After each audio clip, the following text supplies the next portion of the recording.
The Accidental Engineer. Welcome all. Max the Accidental Engineer here. Today we are rejoined by Aline Lerner. Welcome, Aline. Thank you. It's a pleasure to be here. Absolutely. It's a pleasure to have you back. For our audience that aren't familiar with Aline, Aline is a fantastic guest to have on. She's been on every side of the job equation in software engineering, recruiting at Udacity, software engineer for many years, MIT grad.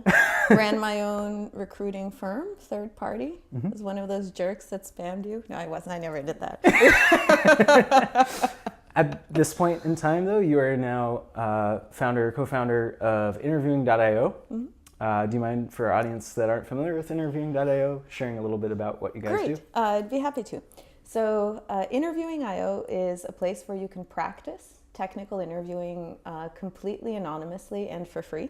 So you get on our platform, you grab a time slot, and then when you show up at go time, you're paired with a senior engineer from a top company who runs you through a hyper-realistic, either algorithmic or systems design interview. And at the end, they tell you all the things you did badly and hopefully the things you did well also, so you can get better. But the really cool part about our product is if you do well in practice, no matter who you are, no matter how you look on paper, you can skip the line and sort of just book real interviews at top companies like Lyft and Uber, Twitter, Goldman Sachs, Microsoft, a bunch of others.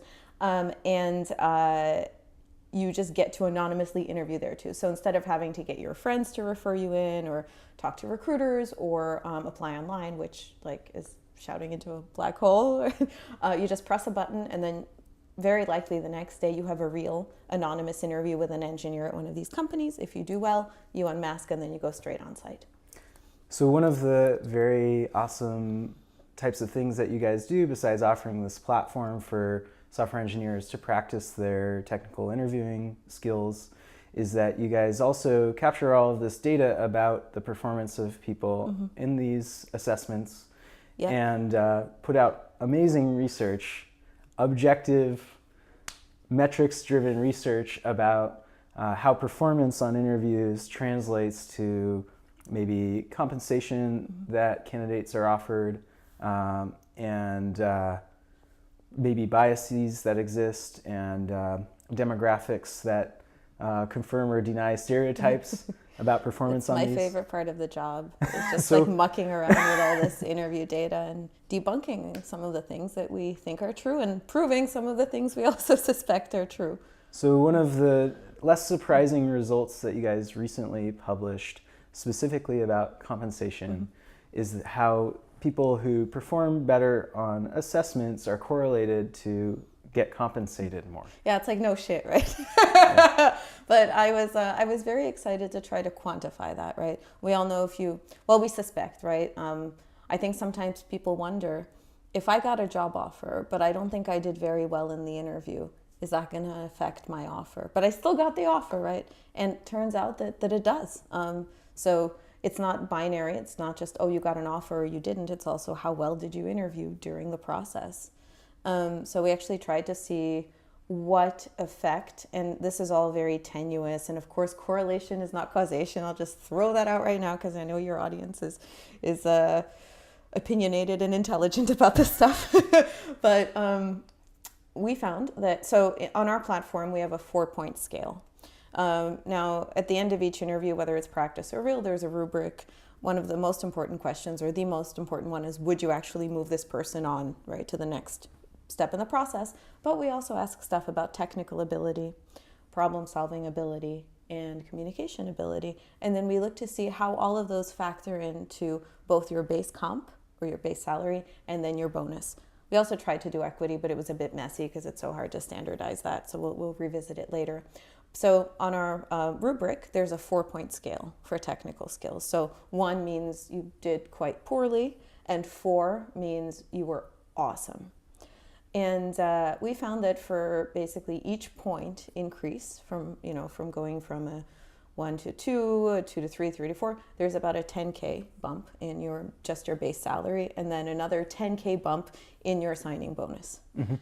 This was, of course, spread out across all seniority levels. So we were looking at everybody from new grads all the way up to staff and principal engineers and managers.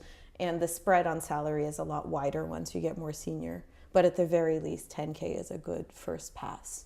Something we should definitely plug, besides the blog where you guys posted and publicized this research, is that you guys are also radically transparent about what transpires in the technical screens that are performed on your guys' platform.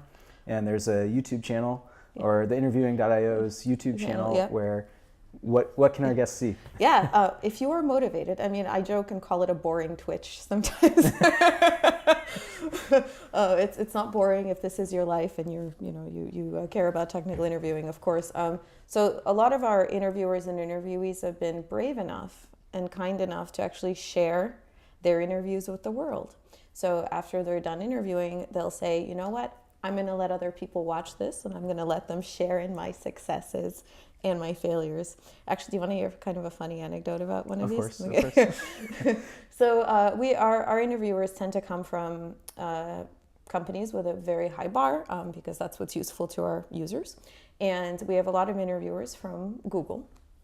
And these, to be clear, like we don't formally work with Google. This is just our practice pool. One day I hope we formally work with Google if any Googlers are watching, but not yet. But we do have Google engineers that do administer these interviews.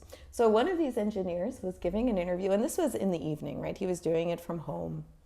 And at one point, the candidate was writing code, and, in these interviews, you look over the person's shoulder. And I guess he was just hungry, right? So he just started snacking. So you could just hear him like chewing pretzels during the interview.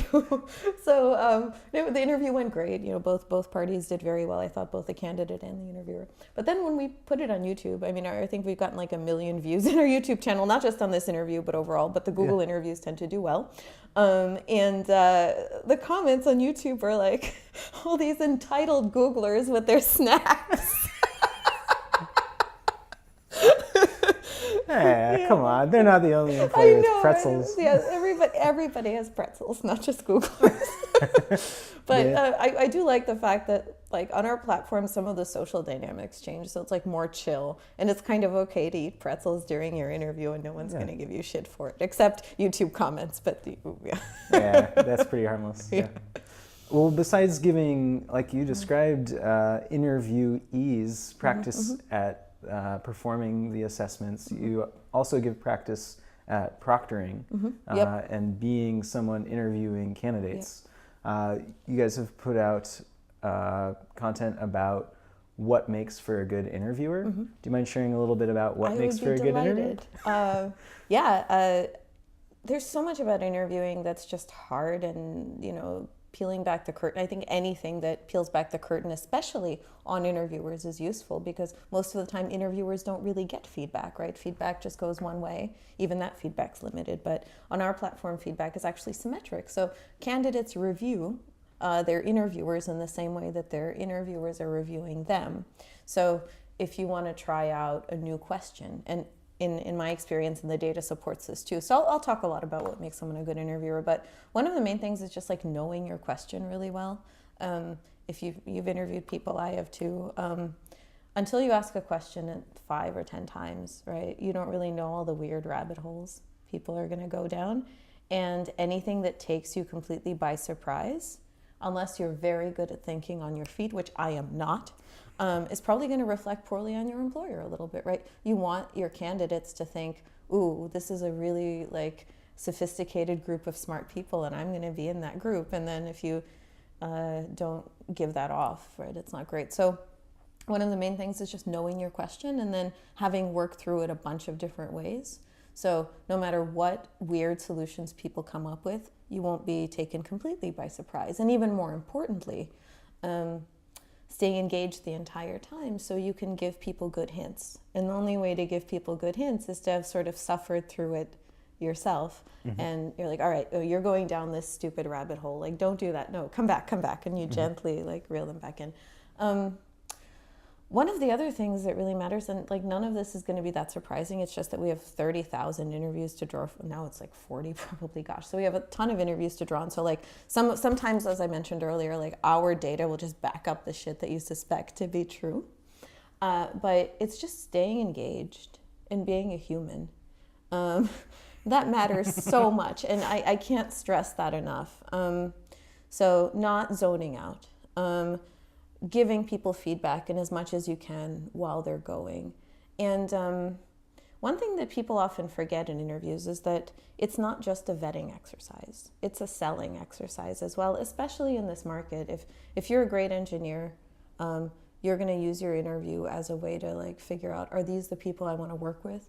And are these the projects I want to work on, just as much as they're figuring out if they want you working on their projects, right? Mm-hmm. So one of the best things you can do, and this is really hard, and there's a reason that people don't do this, because it's really fucking hard, but the best thing you can do is get to know the person a little bit, right? And not just shallow stuff, but like, what are you working on now? What have you worked on before? What are you most interested in, right? And then your task as a great interviewer, and this is the hard part, is to take that narrative and then weave it into what your company does and what your team does. And then hopefully be able to tell the story that says, what we do is the perfect logical culmination of everything that you've been doing in your career thus far. And mm-hmm. that's really hard. But it with practice, you can get better and better at it. Mm-hmm. And then, of course, another thing that's really hard about being a good interviewer is choosing the right questions. Questions are often the best way to sell to candidates. And that may not be obvious, but if you can ask them interesting stuff that's going to stick in their heads after the interview, then you're in there like a parasite, right? And you got them, you got your claws in them, right? So thinking of questions that sort of take out the minutia. So like, you know, nobody wants to spend like a half hour of their interview like setting up a dev environment or like worrying about the details, right? So like find a way to abstract out the stuff that's a pain in the ass, and like get to the interesting problems you're actually solving and distill them into something that you can ask in an hour. Mm-hmm. And you know, one of the good examples that I saw on our platform was, this was an ed tech company, and they were saying, okay, you know, we have some chat rooms that our students use with our mentors. How can you predict potential student attrition from their activity in these chat rooms, right? Mm-hmm. And that's interesting because you can write code and you can think about timestamps and whatever, but you can also like start thinking about what are the signals of attrition. And that's an interesting problem, especially for people that are interested in product, right? Mm-hmm. Or data. And there are plenty of questions like that. A good share of our audience are in positions of interviewing candidates. Yes. And some of the things you just mentioned with regards to question mm-hmm. selection and the interview process being also the selling process, I think a lot of our audience would benefit from just being reminded that there's kind of a benefit to having the same format for each candidate. Or the same question for each candidate, giving you an opportunity to do apples to apples comparisons versus asking different questions to different candidates? A lot of people believe that. I don't know if I believe it or not. I think that goes a little bit at odds with this idea of making people feel like special snowflakes. Mm-hmm. And, you know, we're engineers, we're entitled as hell, right? And we want to work on stuff that gives meaning to our lives. So mm-hmm. I think that if there's a candidate and you're fortunate enough to know a little bit about them and their interests, mm-hmm. and you can choose a question or a problem that you think they would enjoy more, mm-hmm. as long as it gives you signal. Mm-hmm. And this is a separate issue from like mitigating bias in interviews. Mm-hmm. I actually believe most of the bias comes in at the top of the funnel. Mm-hmm. So like people getting rejected on their resume, right? Rather than how they do in interviews. Of course, interviewers can be biased too, but by definition, like the funnel is bigger at the top, so most of the bad stuff is going to happen at the top. So that's kind of how I think about it.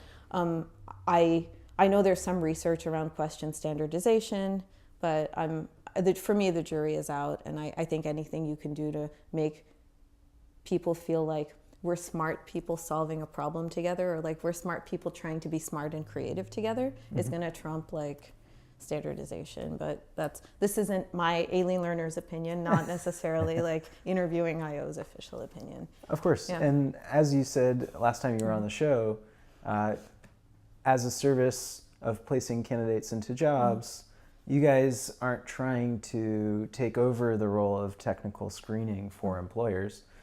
Employers are by all means intended to be able to offer additional technical screening to the candidates that first practice on interviewing.io. So even if people have disagreeing opinions about what you might think the best interview formats are for vetting candidates, people are open to. Yeah, no, absolutely. And like one of the things I really want to do that like I haven't done yet because I'm busy writing emails and whatever the hell else you do as a CEO, I don't know. But one of the really cool things about our platform is every candidate does many interviews. So the average candidate does like 3 to 5 practice interviews, and then they'll do like 3 or 4 real interviews, and then they'll find a job. We have all of that data, right? And every interview is different. Companies do their usual tech screens on our platform, albeit anonymously, but like you said, we don't tell them what to do. And we also don't tell our interviewers what to do. We're just like, we're going to have a community of smart people, and we're just going to let them like be smart together, and hopefully there will be magic that happens. That's kind of how we approach it. So the reason I mention it is for every candidate, we have all these data points with all these different interview types, and then we know their outcome. So we know whether they got offers, we know if they got hired. In some cases, we know how long they stayed at their job, and if they tell us how things worked out, that's great too. So we can, at some point, and this is my big like vision for the company, is to retroactively like look at all the different interview questions and be like, that question carried signal, that question did not. And I bet a lot of the things that we think to be true about interviewing are completely wrong. I just have that suspicion, and I want to prove it. Last time, again, you were on the show. I asked you whether there was a future possibility that interviewing.io might expand beyond software engineering to other verticals. Yeah. And never mind that. Yeah. I remember your answer, but I was wondering, within software engineering, there are verticals. Yeah. There's front end, there's back end, there's data engineering and machine learning. Have you guys noticed any distinctions in maybe performance on interviews by specialization, or offers and compensation and conversion rates on interviewing for different titles within software engineering? Certainly the former. So one thing that's interesting is we do a little bit of niche interviewing. So some roles, so the main roles that companies hire for through us are senior sort of back-end and full stack generalists. But because we want to grow, and because that's not the only kind of engineer there is, we've started listing some machine learning roles, some data eng roles, mobile, both iOS and Android, and some front end. One of the sort of contentious things is the word full stack, like just so, is not standardized. And we still have people that apply for or sign up for a full stack role and then are horrified when their interviewer asks them to do stuff in JavaScript. And that weirds me out. I'm like, what do you think full stack means? Like what I don't know, is it like hardware and back end? I don't know, like what people think of. Yeah. But yeah. It's a flexible term. phrase. But most of our practice interviews, whether they're systems design or algorithmic, tend to skew general.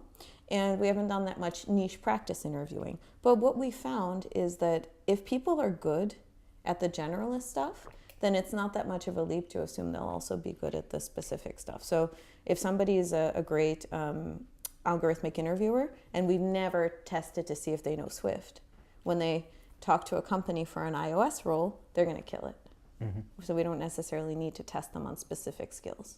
And that's, I think, something many of us suspect, but the data shows that, and that makes me happy. Like, I like that that's true. In terms of comp, not sure. I mean, so much of our salary data is through surveys, because when companies pay us, they're generally not paying us per hire.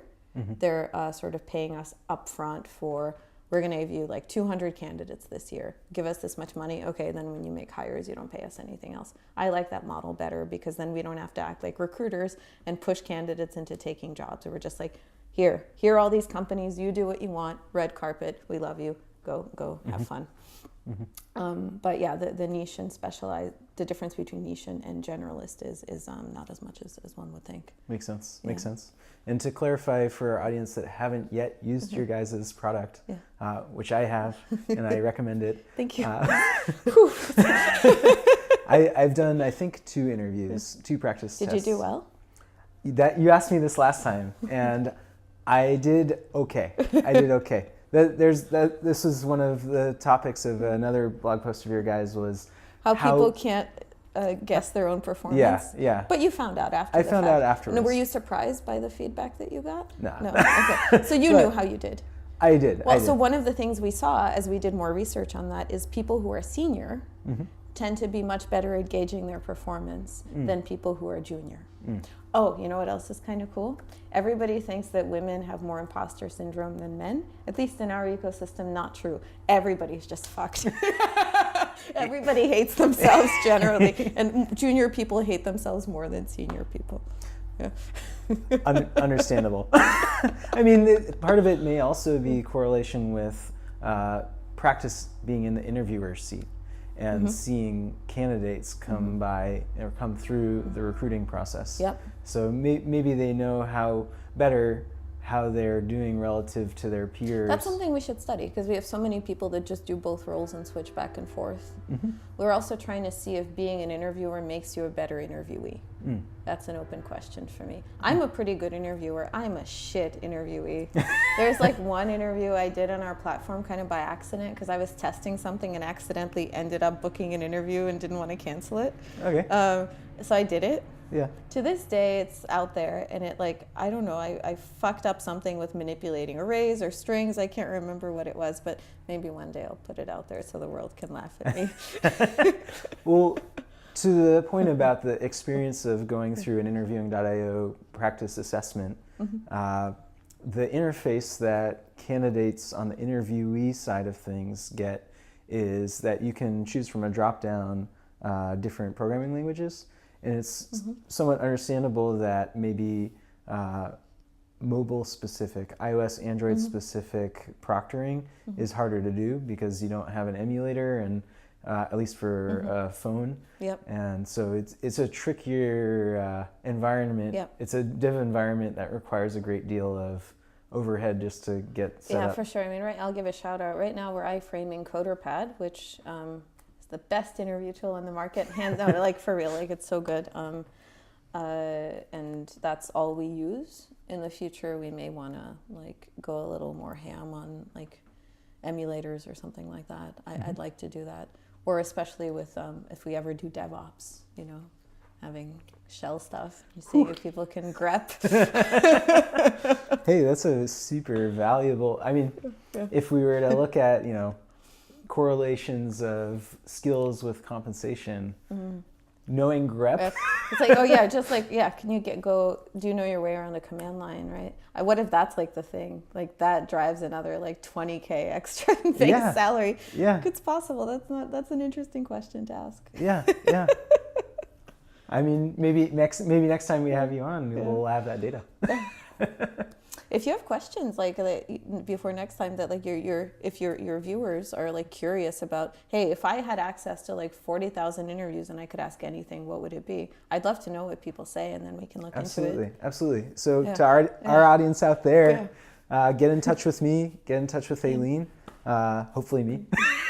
It'll be faster if you get in touch with him. I'm bad at emails. And I'll pass your questions along to Aline for our next and then we can just do like hey, I looked up all this stuff. Boom, boom, boom. I would love to do that. That would be fun. Okay. We shall. Okay. I think I'm all out of questions.